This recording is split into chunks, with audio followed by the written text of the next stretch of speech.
conceito que emana na filosofia de vida de todo ser humano difere-se de acordo com as épocas em que este mesmo homem viveu. Sei que esta questão parece um tanto óbvia, porém é imprescindível aprimorar de forma idônea e libada a consciência abrangente, para que a mesma possa deixar nutrientes profícuos para a posteridade. Evidentemente, somos nós mesmos quem pautamos o que o futuro nos propiciará, e o fazemos quando corroboramos para que os nossos jovens primem por nobres ideais. Por mais irreverente que estes o sejam, podemos nos valer de nossa maturidade para influenciá-los de forma paulatina, fazendo o quando os mesmos ainda estão em sua formação, seja na infância ou na pré-adolescência. Sempre repudiei qualquer tipo de imposição.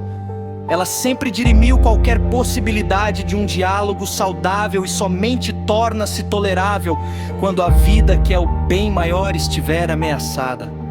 Pois acima da vida, que é o bem maior, está somente a vontade de Deus.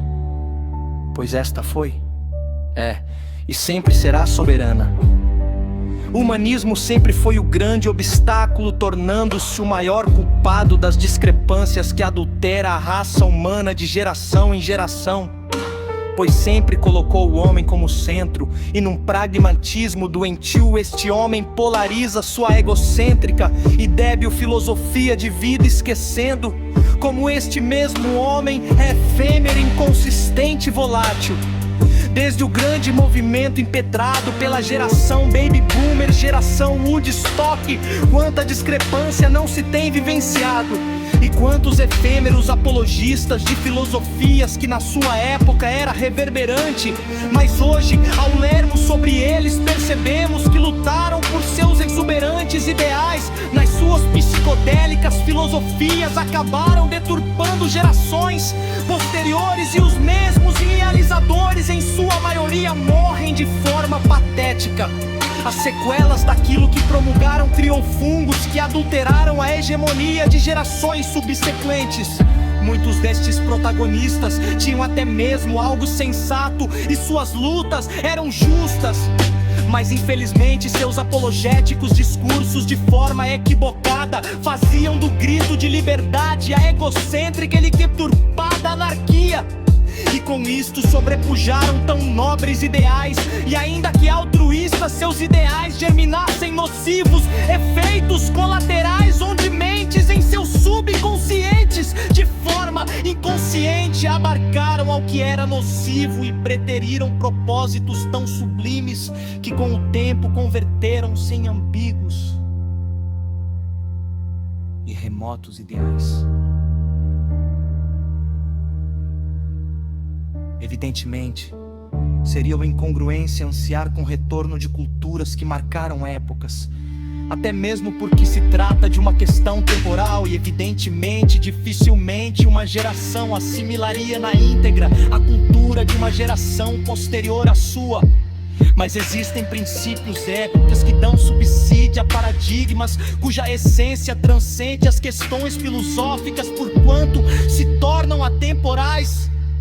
Ainda que os costumes oriundos das culturas possam mudar, os princípios éticos são inalienáveis, inapeláveis, e homem algum, na sua efêmera falibilidade, tem o direito de mudar isto.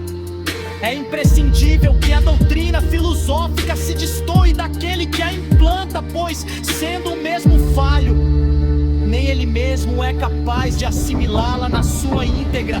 E com isto, ainda que busque a edificação, jamais conseguirá vivenciar a completude daquilo que promulga a sua doutrina. Mesmo assim, tornar-se-á um grande reverberador, a menos que a sua doutrina não seja assim tão edificante. Ao elaborar uma consciência lógica objetiva, é necessário, acima de tudo, um profundo esvaziamento de si mesmo, e da mesma forma uma elucubração introspectiva sobre aquilo que a doutrina predispõe. E se a doutrina é profícua, invariavelmente ela revelará a partir daquele que nela se absorve e por ela vive. A noção exata da idoneidade se adquire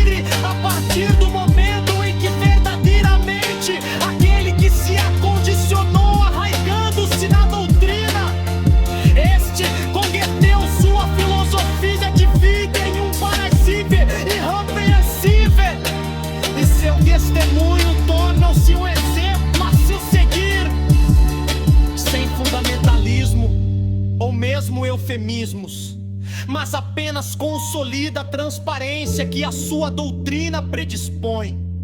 Existem muitas filosofias cuja doutrina parece reverberante, mas na verdade, ainda que aparente inofensiva, elas sejam voláteis, incongruentes, deturpadas e antropocêntricas. O Evangelho de Jesus Cristo, quer aceitem ou não, é o único paradigma transverberante, profícuo, idôneo e ao mesmo tempo transcendental. Evidentemente, por sermos humanos e concomitantemente, heterogeneamente falhos, nem todos concordarão com o que eu afirmo, preterindo desta forma a minha doutrina, sublevando a sua. O que eu posso afirmar categoricamente é que ninguém jamais ficará impune do que ele faz ou deixou de fazer. Por isso é necessário avaliar com sinceridade, sem egocentrismo, aquilo que se preconduza. Nosso futuro depende disso, e aquele que mais se aproximar da luz, com certeza poderá ver com maior nitidez. Infelizmente, até mesmo entre aqueles que difundem os preceitos de Jesus Cristo, tem havido tantos escândalos. Quantos estão cheios de si mesmos, introduzem conceitos deturpados, heterodoxos, espúrios.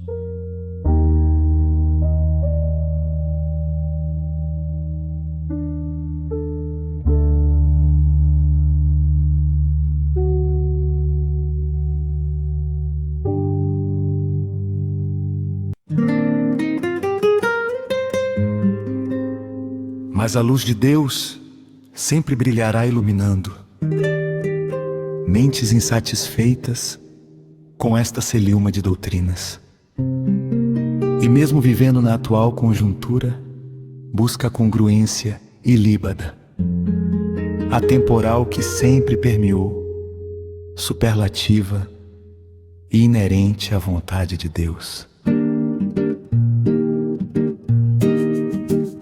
Movimento que teve o seu ápice na Idade Média, quando teólogos protestantes insatisfeitos com os descalabros de uma filosofia antropocêntrica arvoraram a bandeira temporal da verdadeira doutrina santa e ilibada.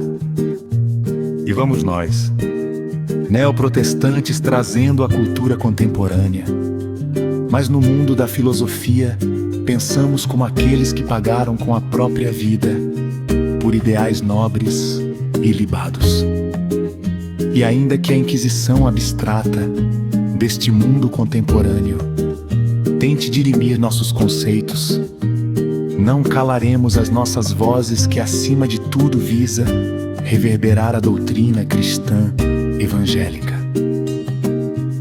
Doutrina esta que teve uma grande transformação desde os idos de 1906, quando William Joseph Seymour promoveu um grande reavivamento na Rua Azusa, nos Estados Unidos da América, em que se promulgou a influência pentecostal e evidenciou-se a manifestação do orar em línguas.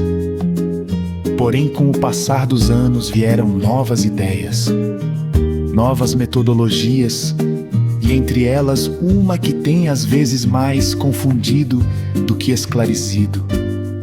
E não a subjugo, mas faço algumas ressalvas a seu respeito: o neopentecostalismo.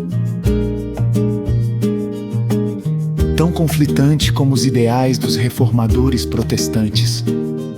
Talvez seja por isto que invade em minha mente de forma um tanto irônica um conceito que poder-se-á converter perfeitamente em uma filosofia de vida.